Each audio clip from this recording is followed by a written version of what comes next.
Really appreciate you using one of your most valuable resources to come today, and that's your time. It's really encouraging to see people that are willing and able to embark on a potential journey, being able to invest their time. I think it shows real dedication. Thank you. Normally, I like to start the talk with a cheap shot at Jonathan, but today I'm going to break precedence. I'll save that for later. I'm Doug Wachob. I'm the Director of Academic Programs at the Hobb School for Environment and Natural Resources at the University of Wyoming. And I'm a former Jackson Hole resident. Like many of you, I really love this landscape. I love this place.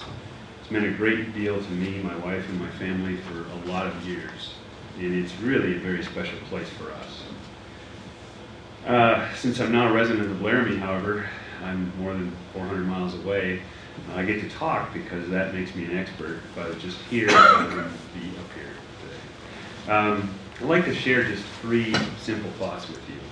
And that is, one is that if the process of environmental decision making, we solely base that on science, it's an incomplete model. Second, I'd like to share the idea that if we don't include or if we minimize the use of science, that it's really at our own peril. And then finally, how are we going to use science skillfully? So first of all, what is science? Well, that should have turned. There we go. What is science? Science is a verb. Science is something we do. It's our human way of knowing our environment, our world. It's how we understand things. From the time we're very, very young, we ask questions. We design an investigation. We collect that data. We analyze that data. We then draw conclusions and we share those results. And it isn't necessarily in the formalization of science with the means that we're used to. It's about, is this speaker going to be any good today? Well, I'll listen to it. I'll collect some data, listen. He wasn't very good. Drawing some analysis, some conclusions. Oh, by the way, if you ever have a chance to listen to this guy again, don't do it. You share the results. It's kind of how we do things. It's how we, from the time we're very young, approach the world. And we've formalized it. We've formalized it in a very good way. And it has become a tool for us. And so what I'm speaking of is the idea of environmental science or natural science and its application to how we manage and interact and essentially love the environment. So that's the definition. Keep that in mind. Science is a verb. So what about science and decision making? Well, my main thesis is that if decision making is based on science only, it's not complete. It isn't going to work.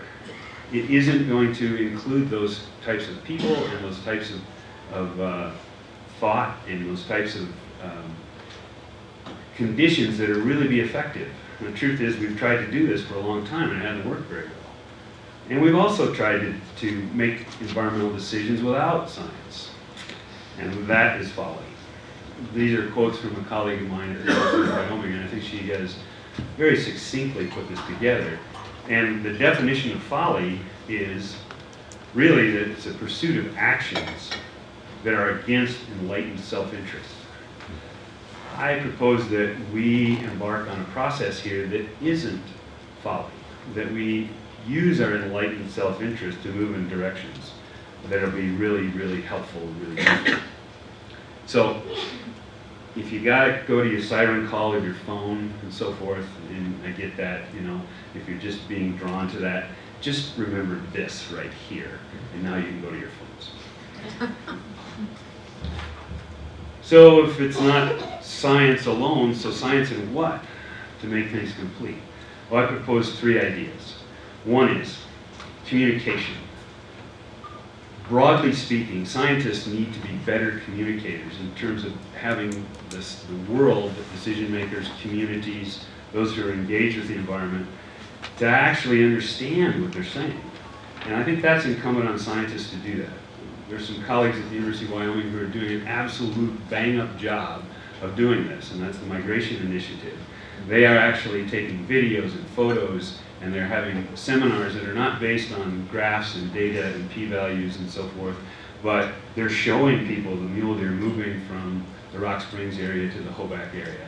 They're showing elk moving from the Cody area up into Yellowstone National Park. They hire people to do the communications piece only as their science is progressing. So I think it's incumbent on scientists, for one, to communicate. But I also think it's incumbent on the decision makers to ask for the right kinds of science, to demand the interpretation of that science so they understand it. I think there has to be an active piece going both ways, between communities and between the scientists themselves, in trying to interact and communicate effectively. So communication is the first point in making science complete. Second, I alluded to already, it's about collaboration. And I don't mean lip service.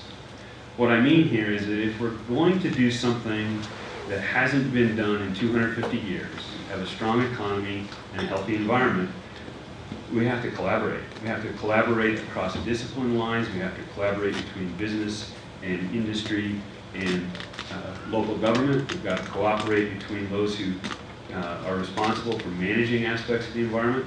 There has to be a genuine sense of dialogue and collaboration and sort of getting at the table with sincerity to actually make the thing work. And last, community. I couldn't help the alliteration thing, sorry. Complete means communication, collaboration, and community. What do I mean by community? Well, what I really mean is understanding community values. Community values and the community economy, the attitude towards the environment has to be brought into this mix too. So science plus what? Well, science plus communication, collaboration, and community. So what are the strengths of science? What does it do? Science is a tool that can provide information about the state of the environment. We've got to know what's happening out there. We've got to understand our ecosystems. We've got to know where the issues are.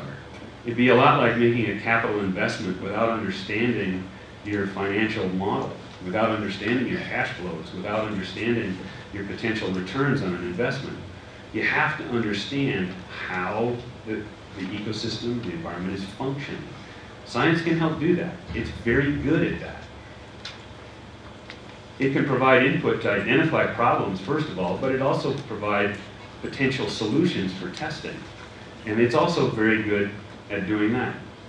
Science can provide these things in pretty significant ways. Aldo Leopold referred to intelligent tinkering in reference to the environment. The other thing that science can do is, as management is taking place, as impacts from social interaction with the environment take place, there can be monitoring of that, seeing how decisions are influencing the state of the ecosystem, the state of the environment, and continually checking on that. Nature is dynamic. It doesn't stand still. Because you've done something once doesn't mean that it is still operating in the same exact fashion. So this feedback idea of giving feedback on decisions is a really important component. So science has limits too. What are some of those limits? Social complexity. Science really needs to be embedded in this dynamic matrix, if you will, this dynamic environment of social complexity. Our values change, our policies change, our regulations change, our economy changes. And in the process of that, science hasn't fared well as a partner in the midst of this social complexity. Often it's either abandoned or minimized extremely by these strong forces of the social complexity, the community values, the economy, other kinds of things, driving things. So there's one limitation. It needs to be a tool within this matrix, but not necessarily driving the matrix itself. Uncertainty. Science in and of itself has a level of uncertainty that we have done a thoroughly lousy job of educating about. Often managers or decision makers want to know the answer. They don't want a list of maybes. But science, especially environmental science, is wrought with uncertainty.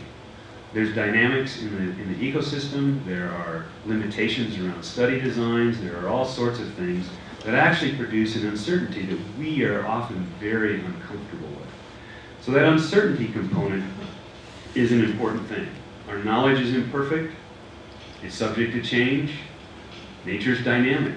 You put all that together and it really creates a discomfort in communities that are embarking on a task such as Jonathan is proposing here, thinking about how to have a strong economy and a strong, healthy ecosystem. So finally, there's limits to inference, okay? Well, what do I mean? Well, I want to tell you an absolutely true story. It seems that there was an economist, an educator, and a scientist that went on a road trip in Idaho. It was dark out. They were driving along, and a black sheep ran across right in front of them. Had to slam on the brakes, coffee flying in every direction, things like that. And the economist just blurted right out, "Oh my goodness, sheep in Idaho are black." The educator summarized, "Yeah, some sheep in Idaho are black." The scientist piped up from the back seat where she was reading her latest journal of the ecology. "Well, at least one sheep in Idaho is black on one side."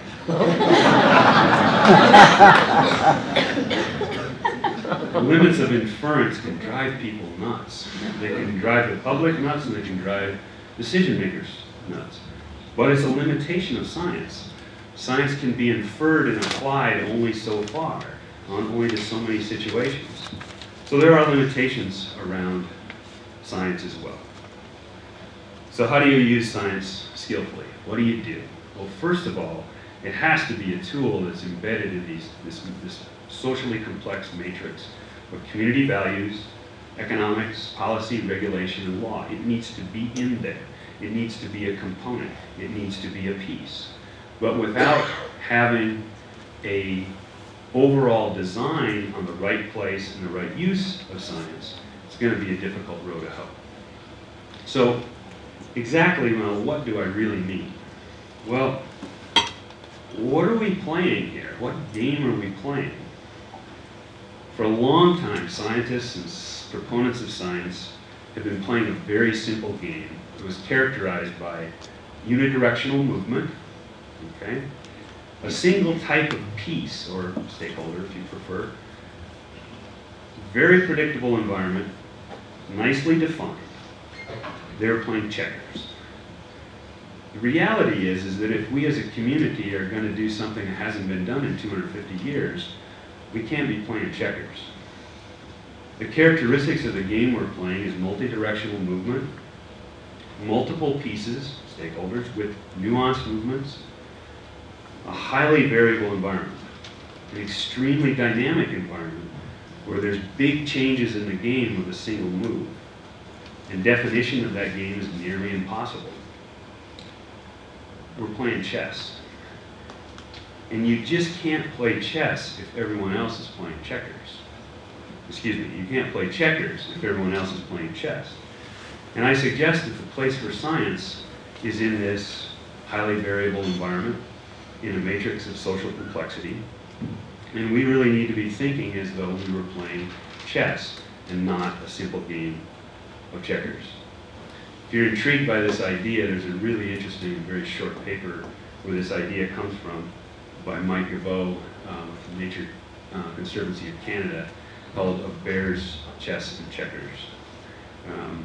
I suggest that you read that. So, what am I saying? Well, who cares about science anyway? Well, we better. Jackson Hole better if you want to embark on taking care of this incredible environment that we find ourselves in.